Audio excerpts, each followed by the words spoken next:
Hope you had a very special beginning to the new year, celebrating the year ahead. But hang on to your seats.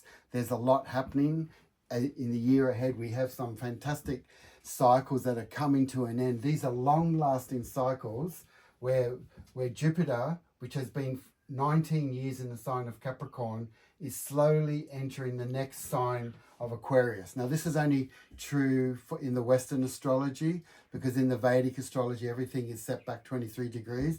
So just according to Western understanding of astrology, which is a photograph of where all the planets are at the time when you were born. And here they are for the 21st of January 2024.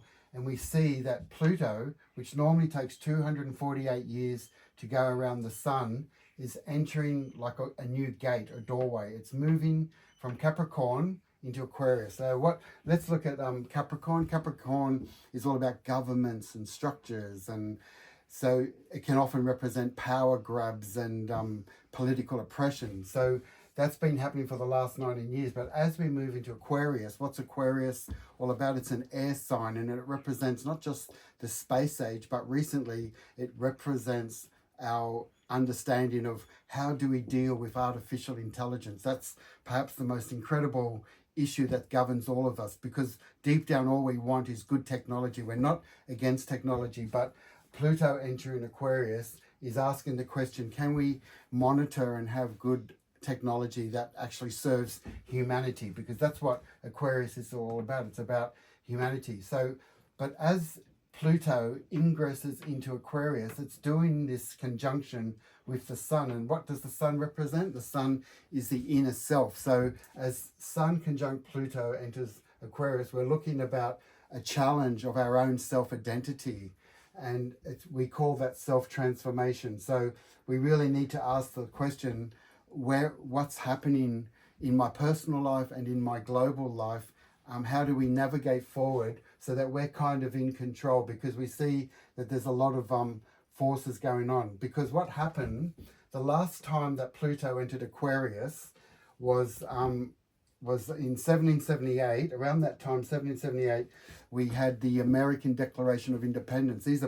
This was a revolt going on, and they formed a union to form the USA. And then we had the French Revolution, and then we had Captain Cook in 1778 landing in Australia to colonize. So what we see after 248 years is that Pluto's coming back to end all this colonization. We call it the end of plutocracy, because the Greek word for Plutus means wealth. So for the last centuries, we've had a few people on the top of the pyramid ruling the world. And now we're moving to a new dynamic, a new symbol, like the Taurus, where everyone is equal on the topology of the Taurus. So there's huge shifts going on. So the best way that we can deal with this is to spiritualize our energies. And that's represented by Neptune. So Neptune here is a 60-degree relationship to Pluto. That's called a sextile. 60 degrees is a favorable aspect. You know, like when water turns into ice, when water crystallizes, it does so at the 60-degree angles, like a triangle. So any 60 degrees is considered beneficial. So Neptune is all about spirituality. Unfortunately, here in the sign of Pisces, Neptune in Pisces, but we've also got Saturn in Pisces. So Saturn is about limitations, the great teacher. It can be karmic. And in the sign of water for Pisces, we could expect around this date, on the 21st of January, February, we're going to expect there could be some calamities like floods happening around the world. So this is what I mean. We need to find our balance and center point as the world is in chaos. As all these old structures are breaking down, we are trying to find our self-center, our equanimity.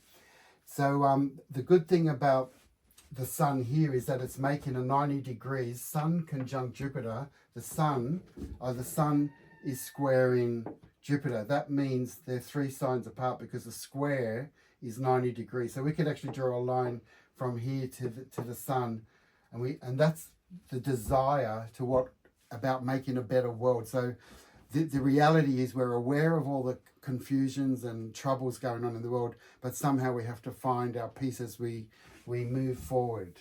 And then we've got this aspect that I was talking about before, is the Neptune sextile in Pluto is also the aspect of the spiritual warrior.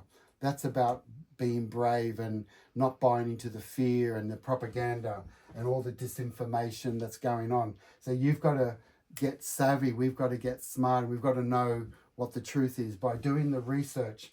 And that's this thing here with Mercury, is doing the research, because that represents communication and the mind.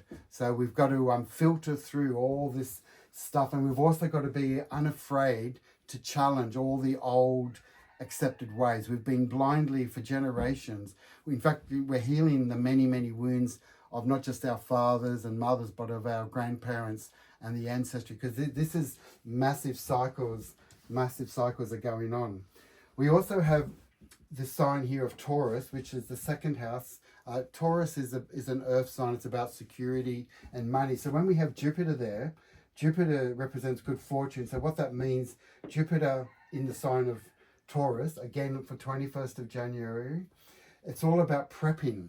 It's all about preparing and being careful. A lot of people don't like the idea of preppers, but preppers are just being cautious of what's coming ahead in case something happens. It's not buying into the fear. It's saying, get more food, get your water, have a fire break. I mean, always be prepared for things that may happen. So that's an important aspect. We also have Chiron in Aries. Aries represents the head, which is all about our consciousness. So Chiron is the wounded healer. So this is all about letting go of old belief systems that we've held. So in the end, we can't ever judge anyone, because it's really ourself that's been limited by belief systems we're having. So we're seeing this tsunami of change that's going on in the world. Yeah. So we've also got in February of 2024, around the 10th of February, there's another 60-year cycle coming, and it's called the Chinese Year of the Dragon. And the dragon is not just about authority. In China, the dragon is a symbol of good fortune and luck and positive things. It's not a negative thing. So in February of 2024, we've got a new 60-year cycle. They have 12 signs of the zodiac, but they have like fire, earth, air, water, wood. So 5 times 12 is 60. So this is the beginning of a 60-year cycle in February. Yeah. So the reason why I've put a sun in the middle here is because all the planets are going around the sun, but the sun actually represents our inner self. And we have here the Vesica Pisces, 2 interpenetrating circles make like a fish shape, the mandala, and we have a third eye. This is about being ready to awaken and to prepare for massive changes. So when we're coming from a higher consciousness, we're not in fear, we're happy, we're just going with the flow. So that's pretty much the year ahead. But the main theme that I have, if I had to summarize what the 2024 about, it's not just about the end of the plutocracy and the breaking down of old structures. It's also the end of any long-lasting oppressions that you've had in your personal life. So we look at the global scheme of things, but then we always have to bring it back to who we are. And so welcome a time when any issues that you've had with family or friends or businesses, it's a time to forgive, not judge, and let go, and allow new positive energies to come into your life. Thank you.